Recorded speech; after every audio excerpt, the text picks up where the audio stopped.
Hey everybody, Carla here on day 32 of the Juice Fast. Feeling really good. I honestly feel like today is the first day that I really felt in the groove. Like I'm not feeling that cravings. I'm not feeling like I'm distracted by food. I'm not feeling spacey or regretful in any way, shape, or form. Not that I was really feeling regretful before, but you sometimes you have that pang for food that just kind of sits out here right outside of your field of vision, and I don't think like I have that. I experienced the last time I was on a juice fast that you lose your hunger, you lose that feeling of, oh my god, I'm starving, pretty early, and it took me a little while to get to that point this time, but that's okay because now I'm here feeling pretty good.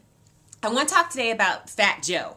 And for those of you who don't know, Fat Joe is a rapper who was fat. At his heaviest, he was 450 pounds. And I just saw this episode on CNN, or a video from CNN, because I don't have a television, video from CNN that was posted on Facebook about the fact that he has recently lost over 100 pounds and he has reversed his diabetes. And one of his major motivations was seeing 6 of his friends within the last year pass away from heart-related illnesses or obesity-related illnesses. And he said, that ain't gonna be me. And some of you have different motivations when it comes to doing a juice fast, but you may want to look around at the people around you to say, am I going to end up that way? No. And then actually take some charge over your life. One of my motivating factors, and it's something that I had to think about over the last couple of days, but one of my motivating factors was my grandmother. And for those of you who know me and knew her, she passed away a few years ago, but those of you who know me and knew her know how feisty this woman was.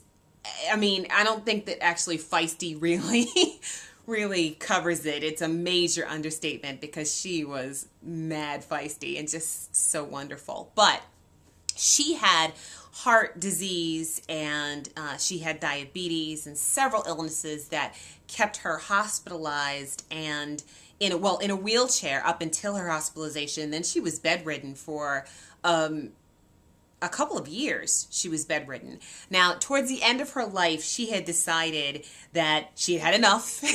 She was done.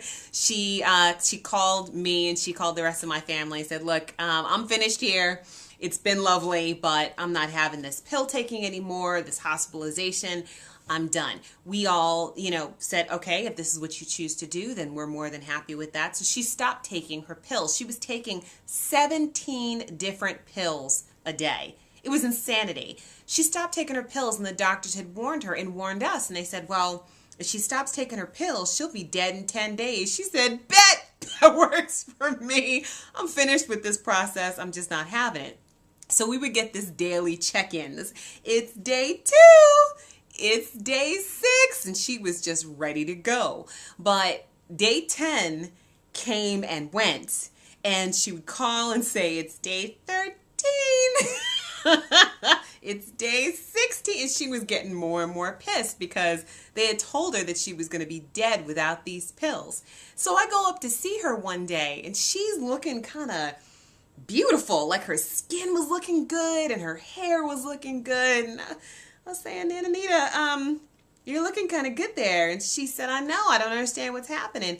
So the social worker came in, doctor came in and said, oh my goodness, Mrs. Hedden, we hadn't realized how much these pills were counteracting each other. And now that you've stopped taking them, you look beautiful. It looks like your charts are all healthy and you're looking all good. I don't think that I've ever seen anybody so furious in my life. I had to back out of the room. I was scared for my life, and I was sure that she was going to throw these people out the window.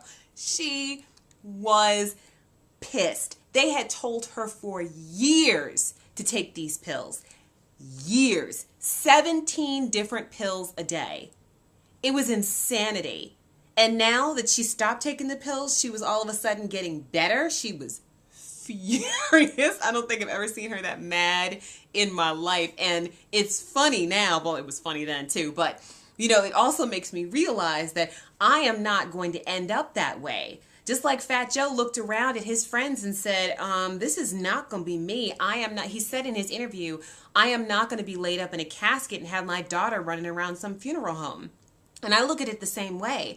I thankfully realized that I had an obesity issue early. And, you know, early in the sense that I was 34 when I realized it. And it took me a year or so to be able to get my stuff together. But I still looked around and thought, well, my grandmother had these illnesses. My grandmother had these situations. And, you know, I have a history of cancer in my family and heart disease. My father's always had high blood pressure. I am not going to be that one. So I needed to take control of my health now. So you may want to look around at your friends and family and see just some of the choices. Let's just call them choices. Some of the choices that they've made and make that decision. Am I going down that road or am I not? I am so grateful for my grandmother because I'm telling you, I am not going down that road. So that's just kind of a realization that I had today. And I am so, so happy that Fat Joe was able to look around at his friends and his counterparts and say, I'm not going down this unhealthy road. I am going to be healthy for me and for my family. And that's all there is to it. So yay for Fat Joe. He's going to have a new name. I'll see you tomorrow.